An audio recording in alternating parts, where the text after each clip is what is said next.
Hello and good day to anyone who is watching. My name is Chai Ming Choy, a student, a UTM second year student from Selangor. So today I'm doing this video to fulfill the requirement for the lab 2 of the assignment of subject SECR 1213 session 9, which is Network and Communication System. So this lab will involve the use of Wireshark software to capture packet and display the details in the packet. So as you can see on the screen, these are the instructions for the lab. So the first part will be on the basic HTTP GET and response interaction. So I will show you the steps for this lab, for this part, and then I will answer the questions below. So first, I will start up my web browser. I'll start on my web browser, and then next, I will start up my Wireshark, and then I will enter HTTP at the display filter. And now I'll wait for 1 minute before I begin my packet capture. All right, so 1 minute has passed. So we'll begin our packet capture.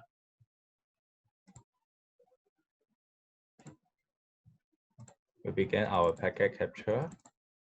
And then we'll go to our browser. And we'll enter the link for the server. And then once the HTML file is displayed, we'll go back to our Wireshark and stop the packet capture. All right, as you can see, I have already pressed the stop packet capture. All right, and then now we'll answer the questions from the lab. All right, so first question, is your browser running HTTP version 1.0 or 1.1? What version of HTTP is the server running? So from here, we'll go back to the Wireshark. And then from the GET message, we need to expand this HTTP. So we can see that from the GET message, which is from our device, our computer, it shows that we are using HTTP 1.1. And then from the OK response, it also shows that the server uses HTTP 1.1. So both my computer and the server are using HTTP 1.1. Next question. What languages, if any, does your browser indicate that it can accept to the server? So we'll go back to Wireshark. So from the GET message, it says the accept language is US English from here, from this accept language header. All right. Next part, next question. What is the IP address of your computer, of the server? So we need to check the IP address for our computer and for the server. So from here, we can see the IP address for the source, which is our computer, is 192.168.0.150. This is the IP address for our computer. And then the destination, which is the server, the IP address is 128.119.245.12. All right. So these are the IP address for my computer and for the server. Next question. So question 4, what is the status code returned from the server to my browser? All right, so the status code return. Okay, so we'll see from the OK message, OK response. So the status code return from the server is 200 OK from here. So these are the status code returned from the server. Next question. Question 5. When was the HTML file that you were retrieving last modified at the server? So we need to check on the OK response again. All right. So last modified will be on Saturday, 5th December 2020 at 6:59 2 GMT.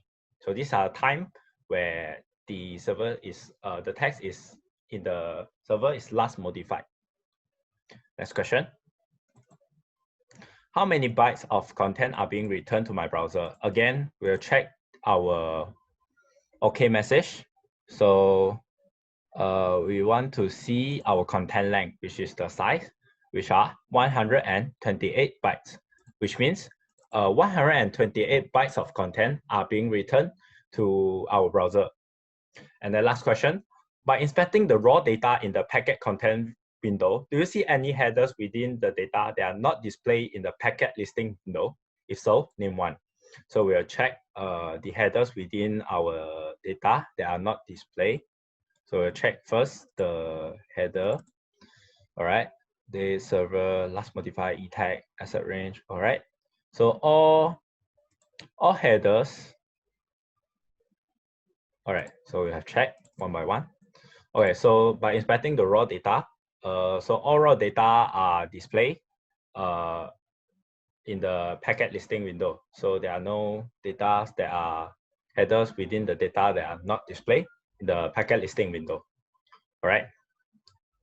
Okay, so next we'll move on to part 2. So for the second part, first we'll start up our web browser, and then we'll start our web browser, and we begin by clearing the recent history, which is the cache of the recent hour. All right, and then we will start up our Wireshark. We'll start up our Wireshark, and then we begin our packet sniffing. All right, and then we will go to our browser quickly. Go to our browser quickly, and then enter this link, and then refresh it, and then go back to our Wireshark, and then stop it. As you can see, I already stopped the packet capture, and then we enter HTTP at the display. All right, so you can just ignore these two. All right. All right, so we then again answer the questions from this. All right, so question number 8, inspect the content of the first HTTP GET request from your browser to the server. Do you see an if modify since line in the HTTP GET? Okay, so let's check our HTTP GET, our first HTTP GET. So we check for the modify if since. All right, so in the first HTTP GET, there is no if modify since line in the content. All right, so we'll move on to the next question. Okay, question number 9. Inspect the content of the server response. Did the server explicitly return the content of the file? How can you tell? All right, so we need to see the server response from the OK. All right, so we need to see if the server explicitly return the content. All right, so from here, we can see from this line-based text data, all right, this header, you can see that it did return the content to our browser, and this header is followed by the HTML file. So from this line-based text data line, we can be sure that the server did explicitly return the content of the file. All right. So next question. Now inspect the content of the second HTTP GET request from your browser to the server. Do you see an if modify since line in the HTTP GET? If so, what information follows the if modify since header? So we'll check the HTTP GET, the second HTTP GET. All right, so we can see here there is a if modify since line, which are followed by the date, which is last modified, which is Saturday, 5th December 2020, 6:59:02 GMT. All right, so these are the date which it is last modified. All right, so for the last question, what is the HTTP status code and phrase returned from the server in response to this second HTTP GET? Did the server explicitly return the content of the file? Explain. All right, so we need to see from the second HTTP. So the status code return is 304 not modified. All right, so we can say that this, as we did not see the line-based text data as in the first OK response from the server, which means that in this second response, the server did not explicitly return the content of the file because it retrieved the browser, retrieved the content of the file from its cache since it already executed in the first HTTP GET. All right. So next we'll move on to the third part, which is retrieving long documents. For retrieving long document, first we'll start up our web browser again. All right. Then we'll clear the recent history and the cache again. Then next we'll start up our Wireshark. We'll start up the Wireshark, and then we'll just start up the packet display. All right, and then we go to our browser again. We enter the link, and it'll display this bill of rights long HTML file. And then we go back to our Wireshark, and then we stop packet capturing. And then in the display filter, we'll type in HTTP again. All right, so now we'll answer the question from the part 3. So first question, how many HTTP GET requests did my browser send? Which packet number in the trace contains the GET message for the bill of all rights? All right, so we will check on the HTTP GET request in our Wireshark. So this will only one, we'll ignore these two. All right, so only one HTTP GET request was sent from my browser to the server, and the packet number in the trace containing the GET message for the bill of rights will be the packet number 91. Next question. So which packet number in the trace contains the status code and the phrase associated with the response to the HTTP GET request? So we'll need to see the response from the server.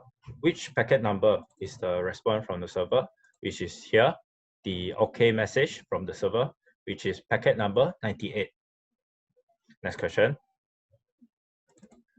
Okay, what is the status code and phrase in the response? So we will need to see in this HTTP. So the status code will be 200 OK.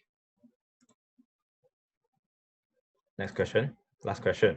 All right, so how many data containing TCP segments were needed to carry the single HTTP response and the text of the bill of rights? All right, so here we need to see from the OK response again. All right, so here from this TCP, we can see that there are 4 data containing TCP segments, which contains 1452, 1452, 1452, and 505 bytes, respectively, for a total of 4,861 bytes were needed to carry the single HTTP response and the text of the bill of rights. All right, so we have answered all the questions in part 3. So next we'll move on to part 4, HTML documents with embedded objects. So for part 4, we will first start up our web browser again. Then we will again clear our recent history, which is and especially the cache from our browser. Then we'll open up the Wireshark.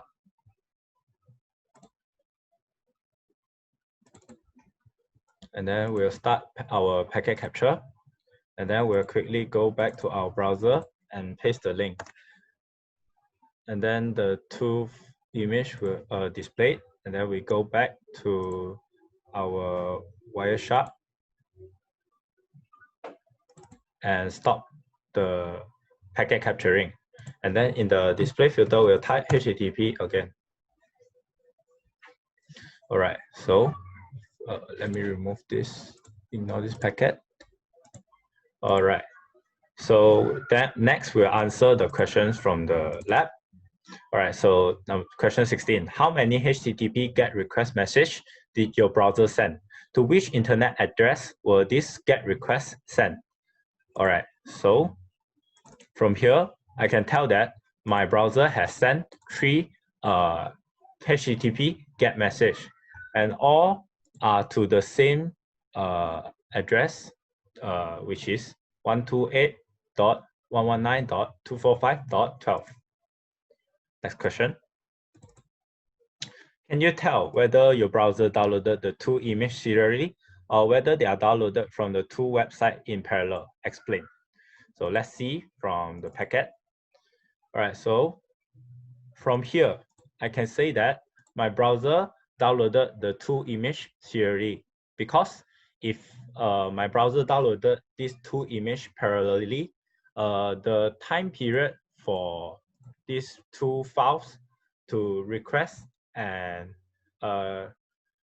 receive will be at the same time period. But here you can see that our browser first requests the PNG and then the JPG, and then the server first returned the PNG, and then after that it returned the JPEG, which means that they are not returned to my browser at the same time period, which means that these 2 images are sent and received serially. All right, so last part will be part 5, the HTTP authentication. So for the 5th part, first we'll open up our browser. All right, and then we will clear our cache memory here, clear recent memory, and make sure the cache is ticked. All right, and then next we'll open up our Wireshark.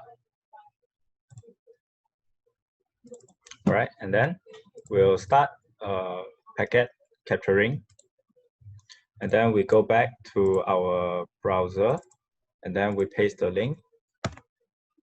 All right, and then we will type Wireshark students, and the password will be network, and press OK. Right, and then once the HTML display, then we go back to Wireshark and stop the packet capturing. And then at the display filter, we'll type HTTP. All right, so we'll ignore these 2 first. All right, so we'll go back to our task. So there are 2 questions. First, question 18, what is the server's response, the status code and phrase in response to the initial HTTP GET message from the browser?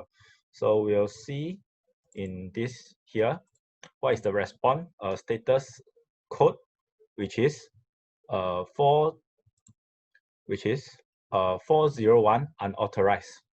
So this will be the status code and phrase in the response to the initial HTTP GET message from my browser.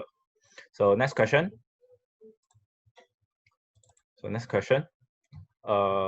When your browser sends the HTTP GET message for a second time, what new field is included in the HTTP GET message? So let's go to here again. The second, let's compare the first HTTP GET, all right, and then the second GET. All right, as you can see, the authorization field is included. All right, it's included because we send the server a username and password along with our request, stating that we were authorized to receive the page. Therefore, this authorization field is added in the second GET message. All right. So I think that is all for the lab. All the questions are answered. Okay. So now I will talk about my reflection on this lab. By completing this lab, it really helps me to understand on the several aspects of HTTP protocol, such as the basic GET and response interaction, the HTTP message formats, how to retrieve, what will happen when retrieving large HTML files, what will happen when retrieving HTML files with embedded objects, and lastly, the HTTP authentication and security. When studying this in class, it might be a bit hard to understand since we cannot see what is going on in these protocols. But through the labs, it really helps to deepen my understanding on these several aspects.